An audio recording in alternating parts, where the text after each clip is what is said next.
Nah ini yang kita coba belajar di dalam majelis-majelis kayak gini. Niatkan, saya ngerasa gersang nih hatinya nih. Karena kekuatan kita yang paling besar itu kan adanya di hati sebetulnya.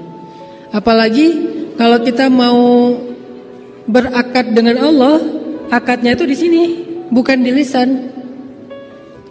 Kalau dengan akad lisan itu kepada manusia, saya terima nikahnya, kan gak cukup di hati doang ya.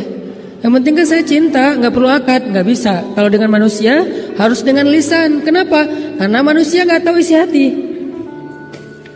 Manusia itu tidak bisa menghakimi isi hati. Sehingga Umar mengatakan, nahnu nahkum bizzawahir. Kita tuh cuma bisa menghukum sesuatu yang tampak. Sehingga dengan manusia akad jual beli, akad utang piutang, akad pernikahan, akad cerai, semuanya dengan lisan.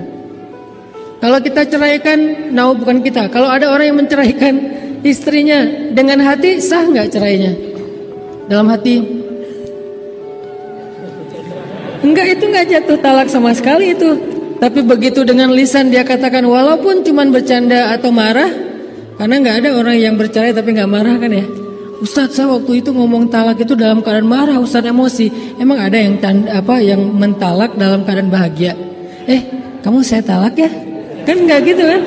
Yang namanya talak pasti orang marah dong.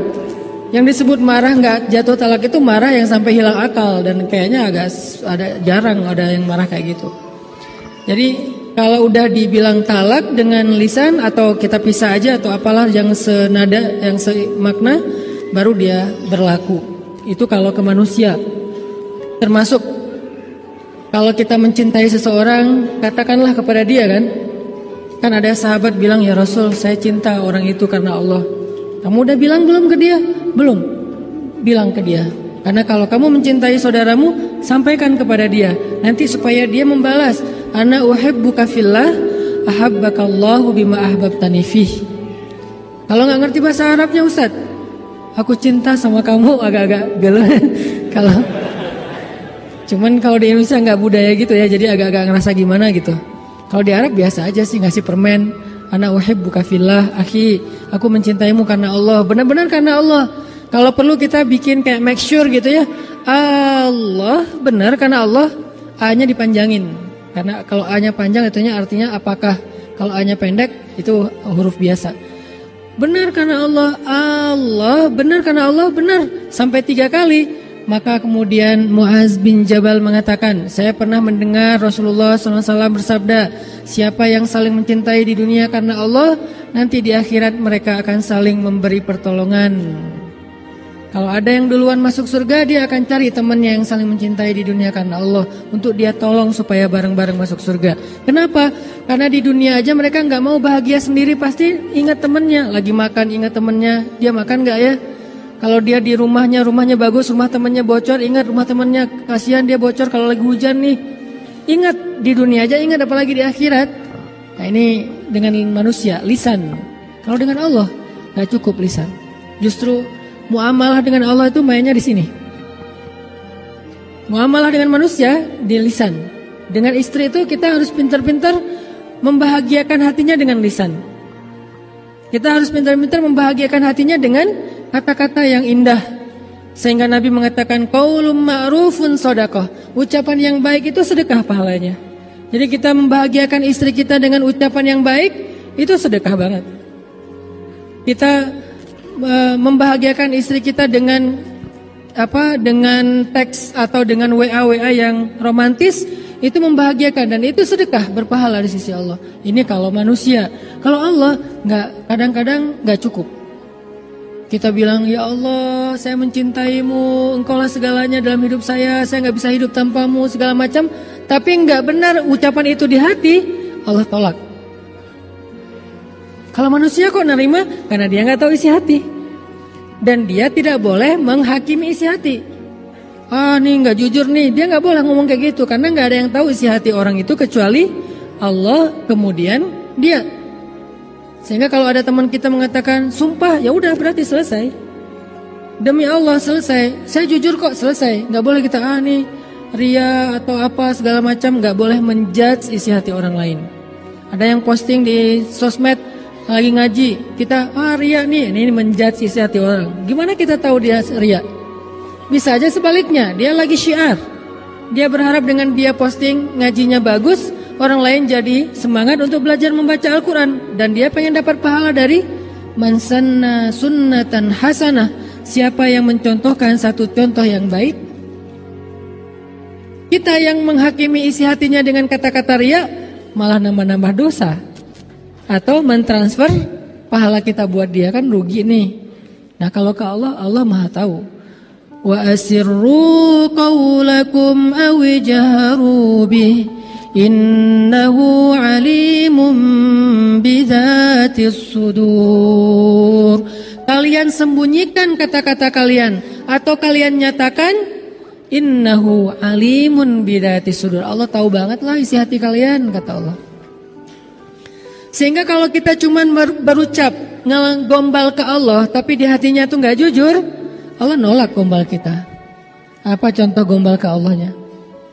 Inna sholati wa nusuki wa mahyaya wa mamati lillahi rabbil alamin. Itu keren banget kan kata-katanya. Sesungguhnya sholat saya, kurban saya, inna sholati wa nusuki, hidup saya, mati saya, semuanya untuk Allah. Tapi nggak ada di hati kata-kata itu, maka Allah akan menolak kata-kata tersebut. Sama kayak orang-orang mengatakan, wa minan nasi man yaqulu amanna billah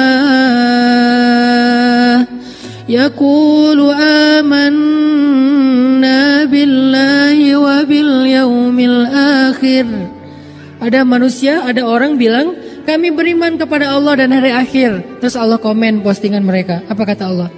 Wa ma hum bimu'minin. Mereka enggak beriman. Ditambah lagi komen sama Allah berikutnya. Jadi di replay komennya tuh berkali-kali. Apa komen berikutnya? Yukhadi'una Allah walladzina amanu wa ma yakhda'una illa anfusahum wa ma yash'urun. Mereka bohong, kata Allah. Kenapa kok Allah menjudge seorang yang berkata-kata baik? Kami beriman, kata mereka. Kan baik kan kata-kata ini ya. Asyhadu an la ilaha illallah, inna sholati wa nusuki. Apalagi hasbiyallah wa ni'mal wakil, la haula wala quwata illa billah. Apalagi kalimat-kalimatnya, la'allahu khair, iyyaka na'budu wa iyyaka nasta'in, la tahzan innallaha ma'ana. Semua kata-kata yang baik, tapi Allah komennya enggak, kata Allah. Bohong, kata Allah. Kok Allah menjudge kayak gitu padahal ucapannya baik? Jawabannya ada di ayat berikutnya. Fi qulubihim marad. Karena di hati mereka ada penyakit. Apa penyakitnya? Gak jujur. Makanya kalau ke Allah muamalah itu di sini letaknya. Kalau ke manusia dengan lisan. Makin baik dalam kita berkomunikasi, makin orang bahagia. Makin orang jadi teman dekat dengan kita. Makin bagus cara kita nulis caption atau kita nulis teks WA kita tuh pakai emoticon guling-guling lah, back hug lah, nangis lah, kiss lah, segala macam. Makin jadi kayak geng banget ya, sahabatan banget. Apalagi buat cewek-cewek kan senang pakai emoticon tuh. Kadang-kadang kalau di line emoticonnya sampai di share segala macam karena itu kayak bahasa komunikasi. Kalau ke Allah nggak bisa. Kalau ke Allah itu di sini dulu, baru di sini. Bukankah Nabi mengatakan Allah tidak melihat kepada penampilan kalian, Allah tidak melihat kepada perbuatan kalian, tapi Allah melihat ke hati kalian? Maksudnya bukan nggak penting penampilan dan perbuatan, bukan. Tapi maksudnya kalau hatinya nggak selaras, penampilan dan perbuatan itu ditolak sama Allah. Bukankah innamal a'malu binniyat? Semua amal itu tergantung dengan niat, dan niat itu mahalluha al-qalb. Niat itu tempatnya adalah hati. Berarti interaksi kita, akad kita dengan Allah itu dimulai di sini. Kalau di sininya mantap, wah, banyak banget keajaiban terjadi dalam hidup kita. Banyak banget kalau di sini mantap. Kita nggak butuh kalimat panjang, satu kata aja cukup. Kalau di sininya mantap, udah ada akad dengan Allah. Satu kata aja untuk ngeklaim, udah cukup. Apa kata itu? Allah. Udah selesai. Kita udah baca Al-Baqarah, baca segala macam, masih aja ketakutan kan ya? Kita yang gemetar. Nabi cuma dengan satu kata Allah, musuhnya yang gemetar. Kita malam-malam sendirian mungkin di rumah atau di kos-kosan, dan banyak cerita-cerita serem kata orang-orang di kos-kosan itu, di belakang rumah segala macam. Kita bacalah Al-Baqarah, lengkap tuh 286 ayat dibaca. Kan Masya Allah ya, ada berapa kata Allah di dalam surat itu. Kok masih gemetaran, kok masih gak bisa tidur, kok masih khawatir? Karena kita membaca itu dengan lisan, bukan dengan hati. Ketika kita membaca ayat Allahu waliyul ladzina amanu, padahal cukup ya satu kata itu, satu kalimat.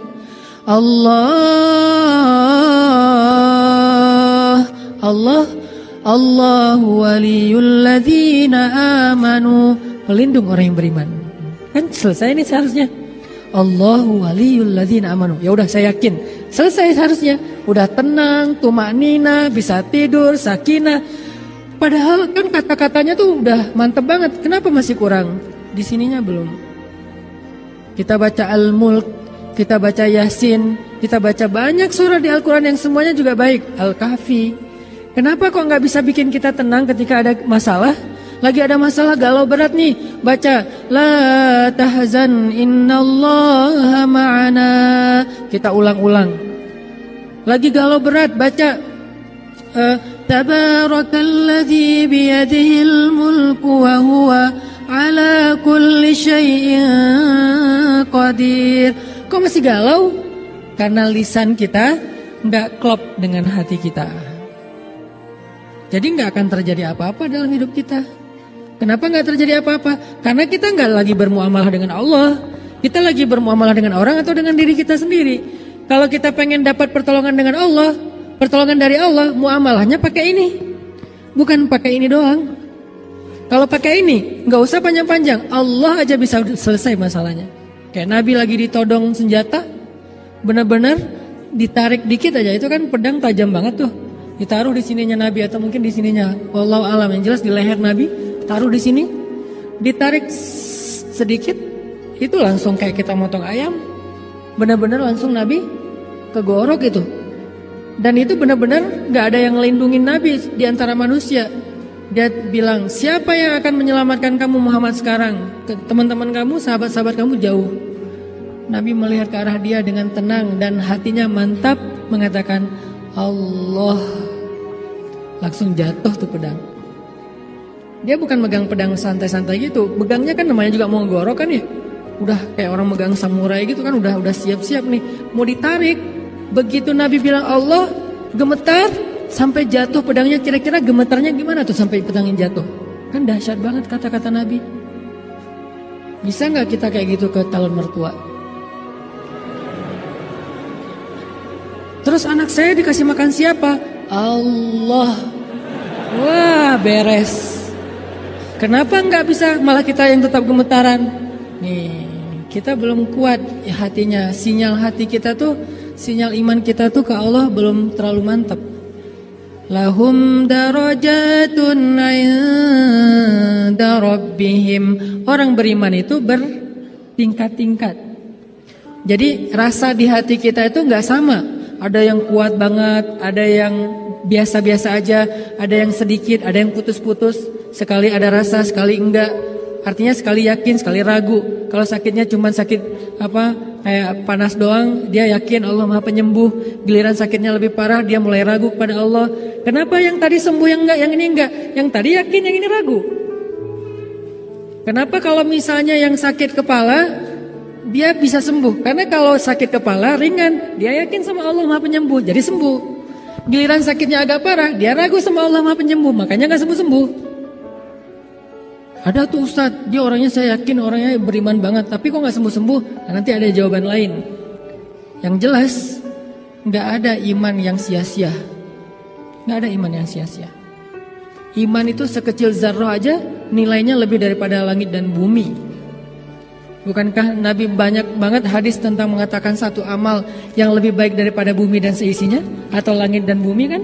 Itu sekecil zarrah amalnya, tapi lebih berat daripada langit dan bumi. Kalimat subhanallahi wa bihamdi, subhanallahil azim aja, itu kalau ditimbang di dua timbangan, yang satu ditaruh bumi dan langit, satu lagi kalimat subhanallah wa bihamdi subhanallahil azim, itu lebih berat subhanallah daripada bumi dan langit.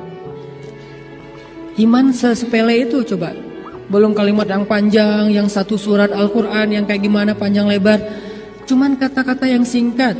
Kenapa? Kalau diucapkan dengan hati yang mantap. Jadi kalau kita pengen lihat keajaiban dalam hidup kita, ini nih yang ditajdid. Kita butuh majelis ilmu itu untuk ini nih, untuk ngecas terus, untuk nguatin terus. Sehingga kalau ininya kuat, begitu kita angkat tangan, ininya mantap, Allah kasih. Dan saya walaupun bukan ahlinya, tapi saya dengan kelemahan saya tuh sering ngebuktiin itu benar-benar nyata loh. Benar-benar nyata, di luar dugaan, di luar nalar kita tuh bisa terjadi.